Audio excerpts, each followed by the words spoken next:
I always used to pick a bunch of flowers, hopefully with being a romantic frame of mind for my wife, which I'd have on the dining room table.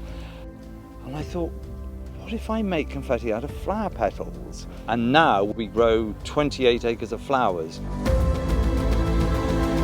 You can walk down a green lane between the hedges and just turn a corner and look through a gate, and suddenly you're sort of blinded by the spectacle of this sort of riot of colours.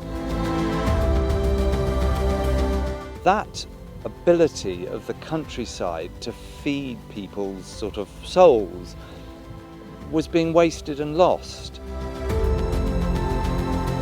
It's been my passion over the 45 years I've been farming here to repopulate the landscape. So when you look around now, you see nothing but the pastoral England that I think most of us sort of believe in and love Britain for.